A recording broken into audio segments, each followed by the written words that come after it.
오늘 우리에게 주시는 하나님의 말씀은 시편 1편 1절부터 3절까지의 말씀입니다. 구약성경 805면에 있습니다. 시편 1편 1절부터 3절까지의 말씀인데요. 우리 길지 않기 때문에 합독해서 1절부터 3절까지 읽도록 하겠습니다. 복 있는 사람은 악인들의 꾀를 따르지 아니하며 죄인들의 길에 서지 아니하며 오만한 자들의 자리에 앉지 아니하고 오직 여호와의 율법을 즐거워하여 그의 율법을 주야로 묵상하는도다. 그는 시냇가에 심은 나무가 철을 따라 열매를 맺으며 그 잎사귀가 마르지 아니함 같으니 그가 하는 모든 일이 다 형통하리로다. 아멘. 오늘은 복되어라 그 사람들이여라는 제목으로 하나님의 말씀 나누고자 하는데요. 우리 먼저 인사했으면 좋겠습니다. 어제부터 참 날이 더워져서 에어컨 틀고 지금도 난리가 아닌데 서로 이렇게 인사했으면 좋겠습니다. 이번 한 주도 건강하시기 바랍니다. 네. 5월인데 벌써 이러면 어떨까 싶은데요. 사랑하는 성도 여러분, 파스칼이 팡세에 말한 것처럼 인간은 누구나 행복을 추구합니다. 그리고 여기에는 예외가 없다고 말했죠. 그러니까 행복은 만인이 추구하는 과제인데요. 저는 이런 맥락에서 이 땅의 모든 종교가 형성되고 또 성립할 수 있었던 것은 행복을 추구하는 모든 인간들에게 행복과 복을 이 종교가 약속하고 보장했기 때문이라 생각합니다. 이단도 자기네들에게로 오면 만사 형통하다, 행복하다 말하지 않나요? 그런 것처럼 모든 종교가 이런 행복을 추구하기 때문에 그 추구하는 인간들에게 복과 이 행복을 약속했기 때문에 모든 종교들이 이제 이루어지고 있는데, 그런데 성경에서는 오직 하나님만이 행복의 근원이시고 그분만이 복을 주시는 분이라고 선포합니다. 저는 이러한 성경의 선포처럼 우리가 진정한 기독인이 되고 또 기독인으로 살아가는 데 있어서 무엇보다 중요한 것은 기독교적인 행복관을 갖는 것이라고 생각합니다. 왜냐하면 이 행복관이 어떻게 되느냐에 따라 이 성경의 해석과 또한 인생의 목적, 신앙의 본질이 달라지기 때문이죠. 또한 이에 따라 그 삶의 양상, 또 판도가 달라지기 때문입니다. 근데 우리 한민족은 한이 많은 민족이어서 민족 특유의 행복관으로 이 복을 많이 좋아하는 것 같아요. 반만년의 역사 동안 내외부적으로는 착취를 당하고 침략을 당했기 때문에 특히 근현대사에서는 못 먹고 또 못 살았던 민족이기 때문에 우리는 밥 먹는 수저에도 또 대문에도 장롱에도 이 복복자를 새겨 넣습니다. 방바닥, 베개, 옷고름 할 것 없이 복을 새기고, 조리에도 이 복조리가 따로 있고 또 주머니에도 복주머니가 따로 있습니다. 복이 없는 데가 없는데 더 나아가서 중국 사람들은 이걸로도 모자랐는지 집안 곳곳에 이 복복자를 글씨를 써놓고 거꾸로 이제 붙여놓습니다. 그 이유가 이 복을 거꾸로 해놓으면 그 복이 막 떨어진다 믿는 미신 때문에 복복자를 거꾸로 걸어놓기도 합니다. 그런데 문제는 기독교에서 말하는 구원에 관한 소식, 이 복음도 복복자를 쓰고 있죠. 그래서 우리 한민족의 사고방식으로 이 복음도 이해한다는 게 문제라고 생각이 들어요. 즉 우리나라가 겪어왔듯이 또 우리 각 개인이 겪어왔듯이 착취당하고 침략을 받아온 이 고생이 치가 떨리고 너무나 싫으니까 이에 반대되는 모든 것이 또 잘되고 아주 좋은 것의 대명사로 복을 이해하고 사용하고 있다고 생각이 든다는 거죠.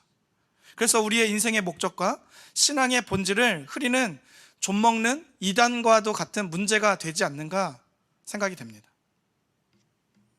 그러면 성경이 말하는 복음, 특별히 이 복이 무엇인가?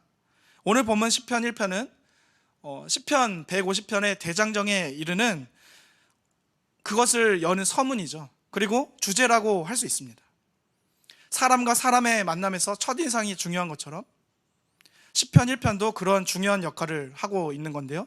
그런데 그렇게 중요한 시편의 서두인 시편 1편에서는 그 시작을 무엇으로 시작하고 있습니까? 복 있는 사람은. 그러니까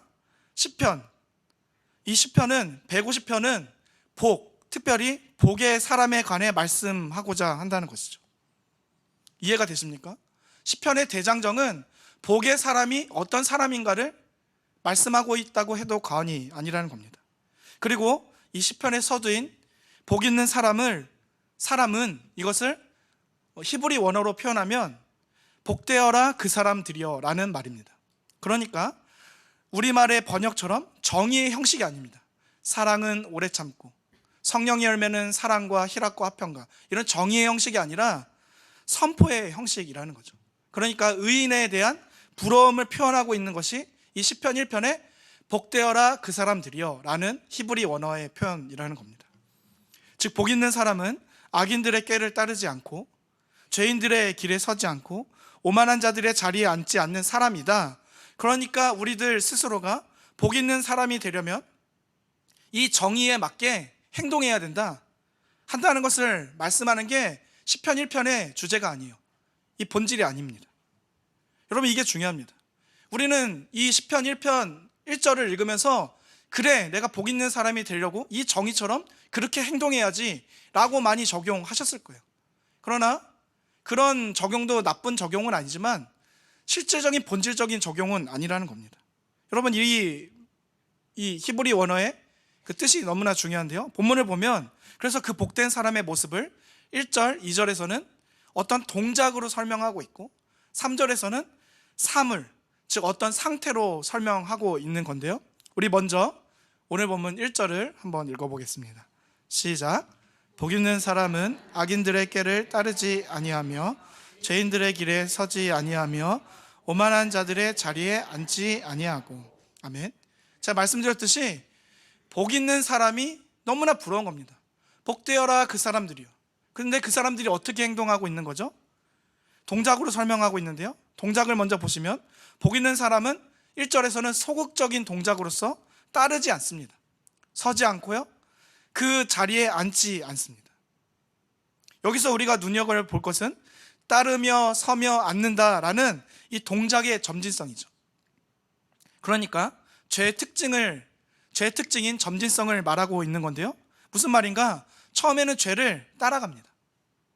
그리고 유혹된 그 마음으로 점차 그 죄를 잡고자 따라가다가 결국 그 죄를 잡고 그 자리에 섭니다. 그리고 어떻게 합니까? 최종적으로는 그 잡은 죄가 좋아서 그곳에 눌러 앉는 거예요. 바로 이 죄의 점진성. 그러나 이 복되어라 그 사람들이여 하고 우리가 부러워하는 복된 사람은 그것을 하지 않는다는 거예요. 소극적으로. 참으로 무서운 것 아닙니까? 이 죄의 점진성과 같이 따르고 서고 앉는 것. 근데 문제는 이처럼 죄의 동작이 점진되는 것 같이 죄는 그 상태에 있어서도 점진적이라는 것입니다. 우리 오늘 본문 1절 다시 한번 읽어볼까요? 시작. 복 있는 사람은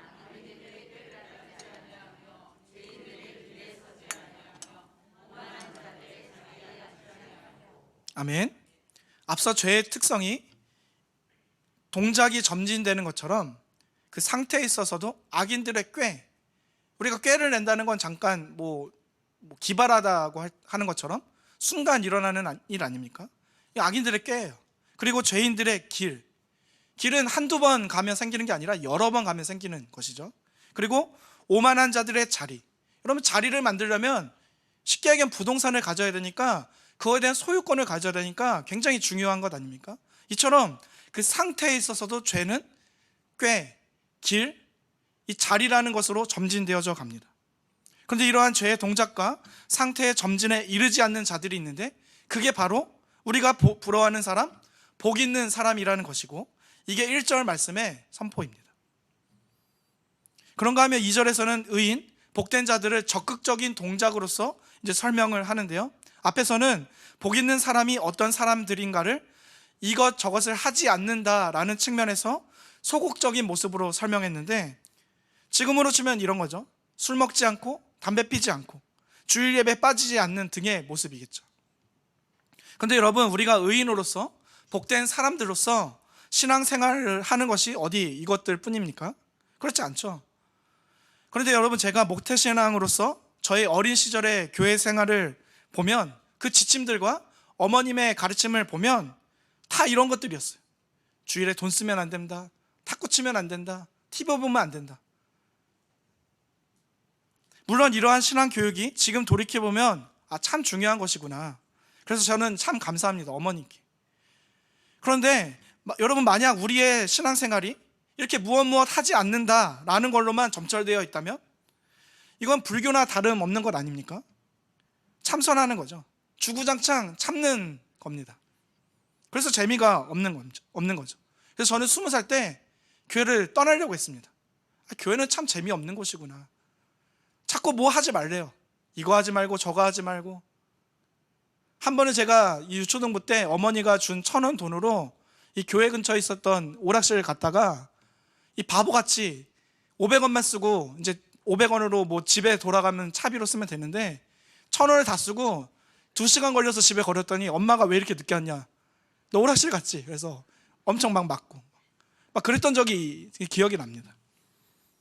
저한테 어린 시절에 그 신앙 교육이라는 건 뭐뭐 하지 말라, 뭐 사 먹지 말라, 뭐 예배 빼먹지 말라, 다 이런 것들이었어요. 그래서 제가 예전에 목회자의 길을 걷기 전 용인제일교회에서 청년 리더를 할 때 청년들이 저에게 이런 질문들을 굉장히 많이 했습니다. 형, 오빠 술 먹으면 안 돼요? 좀 먹어도 되잖아요. 뭐 구원의 문제가 아닌데. 담배 피면 안 되나요? 교회에 뭐 주일에 꼭 나와야 됩니까? 뭐 이런 질문들을 진짜 많이 합니다. 심지어는 그 주일 새벽까지 술을 먹고 와서 술 냄새가 풀풀 나는데 저한테 물어요. 형, 저 술 좀 먹었는데 술 먹으면 안 돼요? 여러분, 제가 그 청년 형제 자매들에게 뭐라고 답해줬을 것 같습니까? 제가 이렇게 답했습니다. 누구누구야, 너 나한테 이런 질문을 하는 이유가 뭐니? 의도가 뭐야? 저는 이런 대질문으로 답했습니다. 여러분, 그 청년들이 제게 술, 담배에 대한 또 여러 가지 뭐 하지 말아야 될 것들에 대한 질문을 하는 의도, 목적이 무엇이겠습니까? 그것은 그 청년들도 하면서 자기 마음에 뭔가 걸리는 거예요. 안 좋은 건 알겠는데 하고는 싶은 거죠. 그래서 어떤 리더가, 어떤 목회자가, 어떤 좀 자기가 좀 신뢰할 만한 그런 사람이 여기까지만 해도 된다고 하면 거기까지는 하겠다는 겁니다. 그 커트라인까지는, 이 마지노선까지는 가겠다는 거예요. 그래서 제게 그런 질문을 한 거고, 제가 만약 그런 행동을 해도 된다고 하면 그 경계선 끝자락까지는, 아니면은 뭐 이 세상과 교회를 이 양다리 삼아서 왔다 갔다 하겠다는 겁니다. 그런 불손한 의도가 담긴 질문이었던 건데, 여하튼 여러분, 그 질문의 의도가 뭔지를 물은 뒤에 저는 덧붙여서 이렇게 답을 해줬어요. 누구누구야, 만약에 너가 그렇게 뭔가 하지 말라 하는 것에만 몰두해서 교회를 다니면 교회는 진짜 재미없는 곳이다. 재미가 없을 거고 신앙생활의 진정한 맛과 묘미를 느낄 수 없을 거다. 그리고 결국 교회를 떠나게 될 수밖에 없다. 그러니 너 그것에 몰두하지 말고 목사님들이나 또 영적 리더들이 얘기하는 무엇을 할까? 무엇을 할 수 있을까? 내가 무엇을 하면 즐거울까? 이것에 좀 집중해서 고민을 해봐라. 제가 이렇게 답해줬습니다. 여러분, 이렇듯 무언가를 하지 않는 소극적인 신앙생활에 재미가 있겠습니까? 새벽 예배 빼먹으면 하나님이 혼내신다고 해서 새벽 예배 빼먹으면 안 되지, 막 이런 두려움, 어떤 엄벌에 처하는 무서운 하나님, 엄한 아버지와 같은 그런 하나님을 모시면 그 자유가, 어떤 성인이 되어서 자유가 주어졌을 때 다 떠나는 거예요. 이렇게 하지 않아도 되는구나 라는 마음 가지고 더 좋은 자유, 자신들이 생각하는 자유가 아닌데 그 자유를 향해서 떠나게 돼 있다는 거죠. 여러분, 아마 그런 사람들에게 신앙생활이란 것은 억압이고 무거운 짐일 겁니다. 여기 있는 여러분들에게는 어떤가요? 이 수요일 좋은 날, 이 아침에 이 실록의 계절, 푸르른 산으로 가도 되고 또 어디 놀러 가도 되고, 특별히 주일, 주말 이제 놀토가 이제 생겨서 금토일 그때부터 시작해서 얼마나 놀러 가기 좋습니까? 근데 주일에 다 나오시잖아요. 그러면 그 이유가 무엇입니까? 우리들에게는 이 신앙이 억압이 아니라는 거죠. 짐이 아니라는 거예요. 저는 우리 모두의 신앙이 이처럼 즐겁고 기쁨이 넘치기를 소망하는데요, 이런 맥락에서 우리 2절을 한번 읽어보겠습니다. 2절입니다. 시작. 오직 여호와의 율법을 즐거워하여 그의 율법을 주야로 묵상하는 도다. 아멘. 여러분, 시편에서 선포된 복된 사람들, 즉 의인은 단순히 무엇을 하지 않는 소극적인 사람이 아닙니다. 그런 모습만 있는 게 아니라 2절 말씀처럼 즐거움으로 나아가는 거예요. 즐거움이 있는 거예요. 그런데 어떤 즐거움인가? 여호와의 율법이 즐거운 겁니다. 여러분, 우리가 여기서 놓치지 말아야 할 중요한 것은요, 2절 후반절에 나오는 여호와의 율법을 읽는 것, 여호와의 율법을 묵상하는 게 즐거운 게 아니에요. 우리 2절 다시 한번 읽어볼까요? 시작. 오직 여호와의 율법을 즐거워하여 그의 율법을 주야로 묵상하는 도다. 아멘. 다시 읽어보니까 시편 1편 기자는 무엇이 즐겁다고 말씀합니까?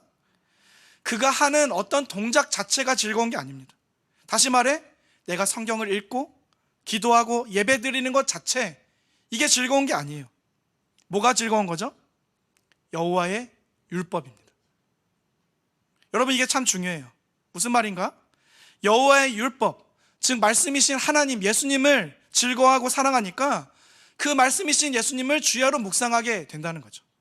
이게 거꾸로 되면 안 됩니다. 거꾸로 되면 결국에 즐거움이 없고 불행해지고 이 기독교 진리는 결국에 율법과 종교가 되어버립니다. 그런 경우가 있죠. 내가 새벽 기도를 하루도 빼먹지 않는 게 너무나 자랑스럽고 이게 보람된 거예요. 여러분, 그게 즐거울 수 있지 않습니까? 내가 주일 예배 한 번도 빼먹지 않고 내가 이 교회를 몇 년 다녔는데 그게 어떤 트로피처럼 자랑이 되어서 그게 즐거울 수도 있는 거예요. 운동을 하면요, 운동 자체가 나의 건강함으로 이게 즐거워야 되는데 어떤 다른 것이 부차적인 게 즐거울 수 있어요. 그래서 운동 중독에도 걸리기도 하고요, 또 종교 중독에도 걸린다고 하지 않습니까? 관계 중독도 왜 생깁니까? 이 관계 자체가, 그 사람 자체가 좋은 건데 그 사람 자체가 좋은 게 아니라 어떤 내가 맺고 있는 이 관계의 어떤 아우라, 내가 이런 사람들과 관계를 맺고 있어. 그렇기 때문에 그 관계 자체는 너무나 좋은데 그 본질이 아니라 어떤 내가 하는 행위 자체, 내가 어떤 가지고 있는 소유하는 것 자체가 즐겁게 되면 이게 거꾸로 되면 불행해지게 되는 거예요. 종교 중독, 운동 중독, 관계 중독도 마찬가지죠. 여러분, 이거는 우리 인간관계만을 봐도 쉽게 이해할 수 있는 것 아니겠습니까? 우리는 내가 별로 좋아하지 않는, 관심 갖지 않는 사람들, 또 상관없는 사람들의 말을 묵상하지 않습니다. 그냥 한 귀로 듣고 한 귀로 흘려보내죠. 아, 걔가 짖는구나, 저 사람들이 뭐라 한들 나랑 별로 상관없어, 이렇게 넘겨버릴 수 있는데, 그런데 내가 관심 갖고 내가 중요하게 생각하는 사람들, 특히 내가 사랑하는 사람들이라면 그들의 말을 어떻게 대합니까? 그냥 말 한마디 한 거 가지고 집에 가서 고민하는 거예요. 그 사람이 왜 내게 이런 말을 했지? 그 말의 의미가 도대체 뭐지? 설령 그게 별 의미가 없는 말인데도 그 말의 뜻을 알기 위해서 고민하고 묵상해서 결국 말한 사람의 의도와 같든 다르든 결국에 결론을 맺게 됩니다. 여러분, 왜 그렇게 고생하는 거죠? 왜 그렇게 시간 낭비하고 심리적인 소진을 하는 겁니까? 제가 그 사람에게 관심이 있으니까, 제가 그 사람을 사랑하니까 그 사람의 말을 허투루 듣지 않는 거예요. 그리고 그 사람이 상처 주는 말을 하면 상처를 받는 겁니다.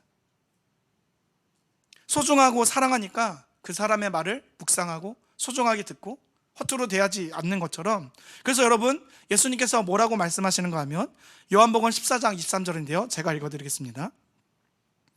예수께서 대답하여 이르시되 사람이 나를 사랑하면 내 말을 지키리니 내 아버지께서 그를 사랑하실 것이요 우리가 그에게 가서 거처를 그와 함께 하리라. 아멘. 예수님께서도 우리의 신앙생활, 즉 주의 말씀을 지키며 순종하는 것의 원천, 그 근원을 뭐라고 말씀하십니까? 사람이 주님을 사랑하며, 사랑으로 하는 즐거움 때문이라면 그게 가능하다는 거예요. 여러분, 이게 신앙입니다. 주님을 사랑함으로부터 신앙이 시작되어야만 우리의 신앙이 즐거울 수 있다는 거죠. 그래서 소요리 문답 제1문 1답에서도 이렇게 말씀합니다. 사람의 제일 되는 목적이 무엇입니까? 사람의 제일 되는 목적은 하나님을 영화롭게 하는 것과 영원토록 그를 즐거워하는 것입니다. 아멘. 여러분, 만약에 이 소요름문답 제1답에서 우리의 제일 되는 목적, 하나님을 영화롭게 하는 것만에만 우리가 초점이 맞춰져 있다면 우리는 어떨까요? 소진돼요. 우리는 하나님을 영광 돌리는 도구구나, 도구로 쓰임받는 것이구나, 너무나 소진되는 것 아닙니까? 근데 뒤에 문장, 영원토록 그를 즐거워하는 것. 여러분, 여기에 포인트가 있어요. 우리의 제일 되는 목적이 영원토록 그를 즐거워하게 되면 하나님의 영화로운, 하나님을 영화롭게 하는 삶을 살아갈 수 있다는 거죠. 저는 여기 모인 우리 모두가, 우리의 모두의 신앙생활이 무엇 하지 않는 억압적이고 무거운 짐을 지는 그런 신앙뿐만이 아니라 반대로 무엇을 하는 것을 전제로, 근거로 해서 자신을 드러내고 높이는 바리새적인 신앙이 아니라 하나님을 사랑해서 그의 율법 자체를 너무나 좋아해서 묵상하고 또 그의 말씀에 순종하는 그런 즐거움의 신앙을 하시는 우리 모두가 되시기를 주님의 이름으로 간절히 소망합니다. 아멘. 여러분, 그런데 제가 딱 여기까지만 말씀드리면 저는 참 나쁜 선생입니다. 왜냐하면 제가 우리 신앙이 즐겁고 기쁨이 넘치기 위해서는 하나님을 사랑해야 된다, 하나님을 사랑함으로부터 시작해야 된다고 제가 하지 않았습니까? 그런데 제가 즐거운 신앙은 하나님을 사랑해야 가능합니다 라고 얘기해 놓고는 그 원천, 우리가 하나님을 사랑하는 게 어떻게 가능한가를 말하지 않는 것은 마치 이와 같아요. 초등학생에게 곱하기를 가르쳐주면서 이걸 익히면 계산이 쉽고 빨라진다, 수학이 재밌어질 거다 라고 얘기해 놓고는 정작 아라비아 숫자는 안 가르쳐주는 거예요. 이 곱하기는 가르쳐주고는 이게 2인지 3인지 그걸 가르쳐주지 않으면 여러분 참 나쁜 선생 아닙니까? 아니면 곱하기는 가르쳐주고 자 이제 미적분을 시작해 볼까? 이러면 이 초등학생이 얼마나 멘붕에 빠지겠습니까? 마치 여러분, 하나님을 사랑함으로 신앙을 해야 즐거운 것입니다 라고 제가 얘기해 놓고는 그러면 하나님을 사랑함이 어떻게 가능합니까? 이것을 제가 얘기하지 않는다면 저는 나쁜 선생일 수 있다는 거죠. 사랑하는 성도 여러분, 그러면 우리가 1절 2절 말씀처럼 소극적으로는 악인들과 죄인들, 오만한 자들의 자리에 앉지 않는 인생을 살고 또 적극적으로는 여호와의 율법을 즐거워해서 그의 율법을 주야로 묵상하는 이 복 있는 사람으로서 살아갈 수 있는 그 가능함의 본질적인 근거가 무엇일까요? 그것을 설명하는 게 3절이에요. 비유적인 설명이지만 3절인데요. 우리 3절 한번 읽어보겠습니다. 시작. 그는 시냇가에 심은 나무가 철을 따라 열매를 맺으며 그 잎사귀가 마르지 아니함 같으니 그가 하는 모든 일이 다 형통하리로다. 아멘. 여러분, 이 복 있는 사람을 부러워하면서 그 사람을 상징적인 그 비유로 뭐라고 표현합니까? 시냇가에 심은 나무라고 비유하는 거예요. 앞서의 어떤 동작과는 너무나 다른 굉장히 사물, 이 상태적인 어떤 소극적인 얘기를 하고 있는 건데, 여러분 왜 이런 비유를 하는 걸까? 하나님을 사랑할 수 있는 그 근거를 말씀하기 위해서 이 비유를 쓰는 거예요. 첫째는 우리는 나무라는 거예요. 여러분, 나무는 어떤 속성을 가지고 있죠? 식물입니다. 이 파리지옥 뭐 이런 거 말고는 식물의 기본적인 특성은 움직이지 않는 거예요. 어딘가 한 곳에 뿌리를 내리면 스스로의 힘으로는 다른 곳으로 움직일 수 없는 속성을 갖고 있는 게 식물입니다. 그러니까 앞에 1절 2절의 역독성과는 정반대의 모습이죠. 물이 없으면 말라 죽을 수밖에 없고 물이 없어 말라 죽을지라도 그곳에 머물러 있을 수밖에 없는 존재, 또 물이 어디에 있더라 하더라도 그곳을 찾아서 움직여갈 수 없는 존재가 바로 우리라는 거예요. 여러분, 이것을 인정하십니까? 즉 우리는 우리 스스로 하나님의 은혜의 생수가 없으면 말라 죽을 수밖에 없는, 또 영원한 생수이신 그분께로 스스로 나아갈 수 없는 존재가 바로 우리들이라는 거예요. 그게 나무의 비유가 상징하는 첫 번째고요. 그런가 하면 두 번째는 우리는 심은 나무라는 거예요. 여기서 심은이라는 것은 히브리 언어로 심겨진 또는 옮겨진이라는 뜻인데요, 이 심겨진도 나무가 가진 속성처럼 수동태 아닙니까? 즉 목마르다고 우리 스스로 물가로 나아간 게 아니라는 거예요. 가만 놔두면 메마른 땅에서 비쩍 말라 죽을 수밖에 없는 우리를 하나님께서 당신의 주권적인 은혜의 손길로 뽑으시고 우리를 직접 옮겨 심으셨다는 겁니다. 여러분, 이게 심은 나무가 갖는 의미인데, 그런데 세 번째, 우리를 어디에 심으셨다는 겁니까? 시냇가입니다. 그래서 마지막 셋째는 우리는 시냇가에 심은 나무라는 겁니다. 즉 나무인 우리가 시냇가로 옮겨 심겨졌다는 건데요, 여러분, 시냇가에 심은 나무를 한번 상상해 보시겠습니까? 어떤 이미지가 떠오르나요? 잠깐 한번 5초 동안 한번 눈을 감아 보실까요? 눈 뜨면 잘 안 보이니까. 시냇가에 심은 어떤 이미지가 떠오르시죠? 시냇물이 졸졸 흐르는, 눈 뜨셔도 됩니다. 시냇가가 시냇물이 졸졸 흐르는 계곡 옆에 떡하니 자리한, 그래서 잎이 푸르고 청청한 나무가 떠오르셨습니까? 그런데 여러분, 여기서 말하는 시냇가는 우리가 한여름에 피서로 가는 그런 계곡 옆에 시냇물이 아닙니다. 본문의 시냇가는 히브리 언어로 펠레그인데요, 이것은 자연적으로 형성된 시내가 아니라 인공적으로 판 관계 수로를 의미합니다. 즉 하나님께서는 움직일 수 없는 나무와 같은 우리를, 또 메마른 땅에서 말라 죽어가는 우리를 옮겨 심으셨는데, 어디로 옮겨 심으셨다는 겁니까? 인공적인 수로, 하나님이 파주어 주신 펠레그라는 그 관계 수로로 옮겨 심으셨다는 거예요. 하나님께서는 그렇게 가만히 놔두면 말라 죽을 수밖에 없는 나무와 같은 우리들을 복 있는 사람으로 택하셔서, 창세전에 택하셔서 뽑으시고 인공적인 수로 옆에 옮겨 심어서 우리에게 물을 대주셨다는 거예요. 그리고 우리를 살아나게, 생명력이 있게 하셨다는 것입니다. 요한복음 4장에 사마리아 수가성 여인을 생각하시면 똑같은 비유입니다. 영원한 생수이신 주님께서 직접 그녀에게 찾아가십니다. 또 직접 먼저 찾아가시고 그녀에게 내가 생수의 근원이다 라고 말씀해 주신 것처럼, 하나님이 선행적으로 우리를 찾아와 주시고 선행적인 그 은혜의 역사를 베푸셨다는 거예요. 여러분, 이게 우리가 하나님을 사랑하는 것을 가능하게 하는 원천입니다. 우리가 즐거운 신앙을 하기 위해서 가장 밑바탕이 되는 전제, 기본 공식이 무엇입니까? 하나님께서 우리에게 선행적으로 베풀어 주신 그 은혜를 경험하는 거예요. 그 은혜를 발견하는 거예요. 그리고 이걸 경험하는 게, 발견하는 게 신앙이고 그 시작입니다. 즉 시편 1절과 2절로 살 수 있는 원동력이, 비결이 바로 여기에 있는 거예요.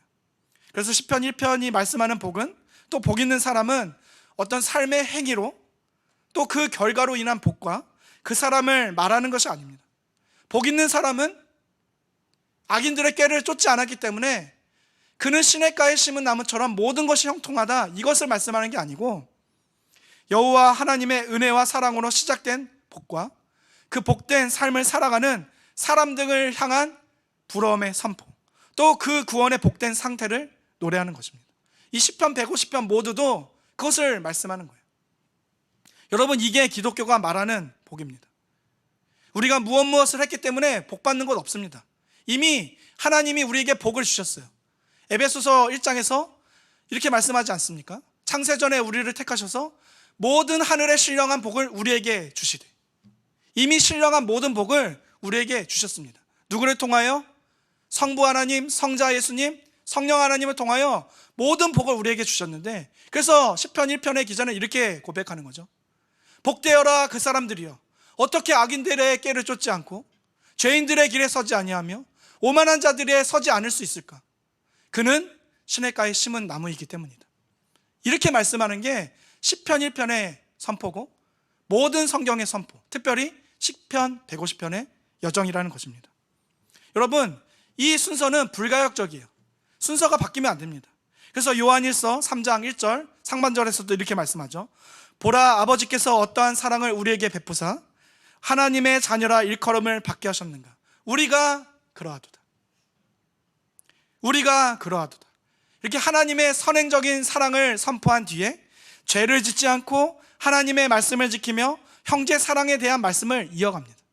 에베소서도 마찬가지입니다.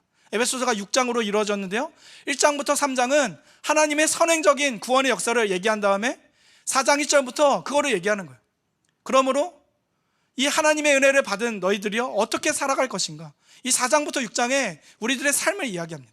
로마서도 1장부터 8장까지 하나님의 선행적인 얘기를, 그 은혜를 얘기한 다음에 12장부터 그러므로 너의 몸을 영적인 산 제사로 드리라.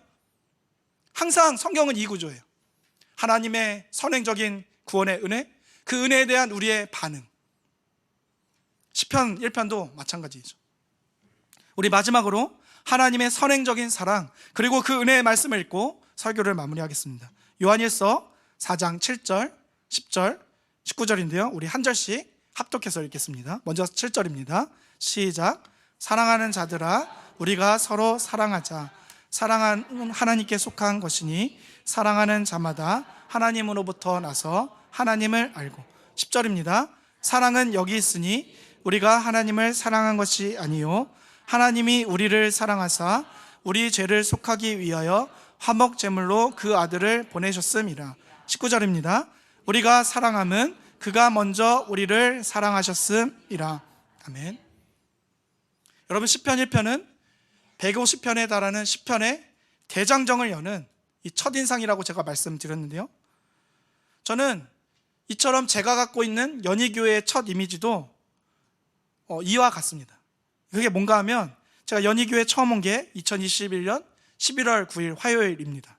이 면접 때였는데, 여러분은 저보다 연희교회 오래 다니셨을 테니까 어쩌면 저보다는 그 첫인상, 첫 이미지가 잘 떠오르시지 않을 거예요. 그런데 제가 갖고 있는 우리 연희교회의 첫 이미지가 뭔가 하면, 마당을 딱 도착해서 본 문구입니다. 우리 교회 마당에 딱 들어서면 그리고 가장 먼저 보이는 문구가 무엇입니까? 하나님은 당신을 사랑하십니다. 그리고 그 옆에 커다랗게 교육관 건물에 새겨져 있는 문구인데요, 시편 18편 1절 말씀. 나의 힘이 되신 여호와여, 내가 주를 사랑하나이다. 여러분, 이 두 구절에 우리 신앙의 본질이 다 담겨 있는 거예요. 기독교 신앙이 바로 이것입니다. 하나님이 당신을 사랑하십니다. 나의 힘이 되신 여호와여, 내가 하나님을 사랑합니다.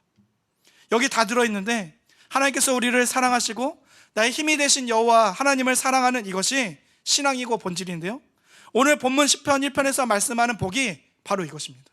그래서 저는 연희교회 면접 보러 왔을 때 제가 개인적으로 무척 힘든 그런 기간이었는데, 이 상투적일 수도 있는 이 문구가 모태신앙으로서 지금까지 40년 교회 다니면서 수백 번, 수천 번을 들어왔을 이 문구가 목사인 저에게도 살아나게 하더라고요.